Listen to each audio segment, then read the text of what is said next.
ইংরেজিতে আপনাকে অলরাউন্ডার হতে হবে। আপনি যদি অলরাউন্ডার হন, চারটে স্কিলে যদি দক্ষ হতে পারেন, reading, writing, listening, speaking, that means আপনি আইএলটিএস এর জন্য আপনি ফিট। আর আপনি শুধু স্পিকিং ভালো পারলেন কিন্তু আপনার লিসনিং ভালো না, রাইটিং ভালো না, তাহলে তো আপনি তামিম ইকবাল হয়ে গেলেন। তামিম ইকবাল শুধু ব্যাটিং পারে। এখন ব্যাটিং একটা ব্যাটসম্যান যখন আউট হয়ে যায় তখন কিন্তু তার দায়িত্ব যতটুকু থাকে দলের কাজ শেষ, কারণ সে তো আর চাইলে বল করতে পারতেছে না। সুতরাং একজন অলরাউন্ডার যেমন সাকিব আল হাসান একজন অলরাউন্ডার, সে যদি আজকে ব্যাটিং ভালো করলো না কিন্তু বোলিং ভালো করলো, ফিল্ডিং ভালো করলো, ক্যাপ্টেনিং করলো, দ্যাটস ফাইন।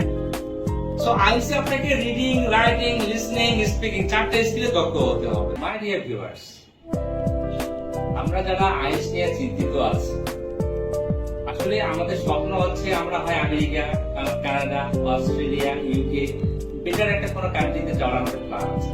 কিন্তু সমস্যাটা কোথায়? যে আমাদের একটা বেটার ব্র্যান্ড স্কোর লাগে।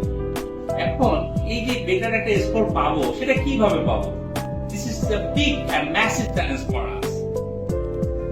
কারণ বেটার একটা স্কোর পেতে গেলে ইংলিশে বেস্ট হতে হবে। এখন আমার ইংলিশে আমি একটা বাক্য ঠিক মতন লিখতে গেলে ভুল হয়, লিখতে পারি না ঠিক মতন, স্পেলিং মিস্টেক হয়, গ্রামাটিক্যাল মিস্টেক হয়।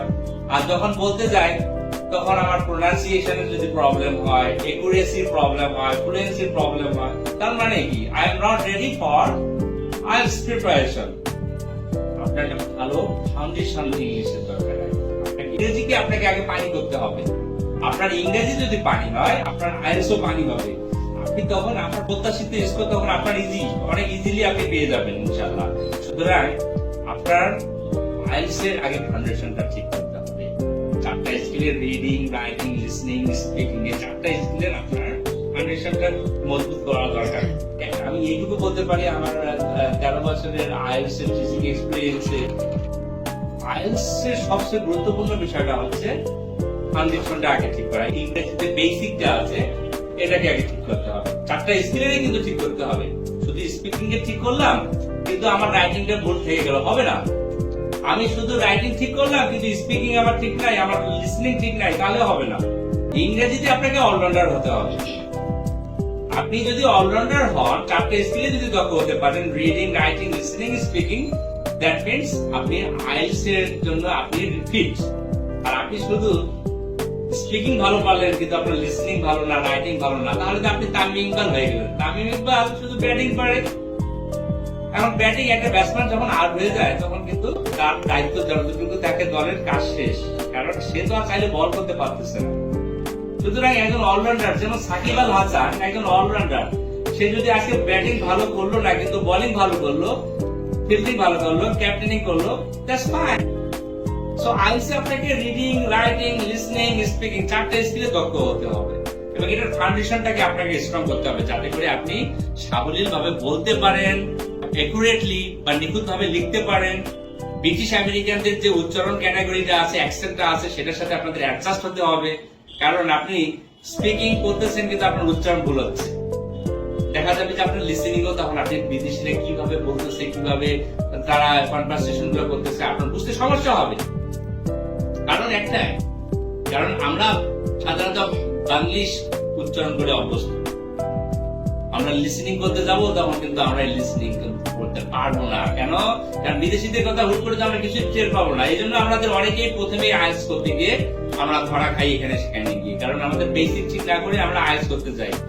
অ্যাজ এ রেজাল্ট আমরা কিন্তু ভালো এবং প্রত্যাশিত স্কোর তো পাইয়ে না, বরং আমরা হতাশ হয়ে যাই যে আমার দ্বারাই আইএলটিএস সম্ভব না, আমার দ্বারা এখন আর বাইরে যাওয়া সম্ভব না। স্বপ্ন কিন্তু আমাদের ধূলিসাৎ হয়ে যায়। সুতরাং আপনি আইএলটিএস নিয়ে আর টেনশন করবেন না ইনশাআল্লাহ। শুধুমাত্র আপনাকে যেটা কাজ করতে হবে সেটা হচ্ছে একটা আপনার ভালো গাইডলাইন এন্ড ইনস্ট্রাকশন লাগবে। আপনার স্পিকিং যেন হয় অসাধারণ, ফ্লুয়েন্ট স্পিকার। আর ফ্লুয়েন্ট স্পিকার হতে গেলে কি দরকার? একজন ফ্লুয়েন্ট গাইডলাইন দরকার, যে কিনা ফ্লুয়েন্ট স্পিকিং করতে পারে এবং শেখাতে পারে। You have to duplicate, you have to imitate an expert, then definitely you will be also a good and famous speaker and expert speaker. আর আপনার উচ্চারণটা যদি সুন্দর হয়, আপনার রাইটিং এন্ড একুরেসি যদি সুন্দর হয়, তাহলে অবভিয়াসলি আপনি একটা ভালো স্কোর পাবেন। সুতরাং আমার কাছে যেটা মনে হয় আপনার একটা ভালো গাইডলাইন এবং ভালো ইনস্ট্রাকশন দরকার, একজন এক্সপার্ট আইএলটিএস এর দরকার, যে কিনা আপনাকে ভালো করে গাইড করবে, মোটিভেট করবে এবং আপনাকে আইএলটিএস এর বেটার এবং ব্র্যান্ড স্কিলের জন্য প্রস্তুত করবে। রিডিং, রাইটিং, লিসেনিং, স্পিকিং, 4টা মডিউলে আমরা ফাউন্ডেশন আগে ঠিক করি, তারপরে আমরা প্রিপারেশনে যাই, যাতে করে প্রত্যেকটা শিক্ষার্থী ইংরেজিটাকে আগে পানি করতে পারে, তারপরে আইএলটিএসটাকে পানি করবে। সুতরাং ড্রিম কামস ক্লোজার, স্বপ্ন আর দূরে নয়, স্বপ্ন অনেক কাছে। শুধুমাত্র আপনার এখন একটা ভালো সিদ্ধান্ত, একটা ভালো গাইডলাইন আপনার স্বপ্ন পূরণ করতে পারে ইনশাআল্লাহ। ধন্যবাদ সবাইকে, আল্লাহ হাফেজ।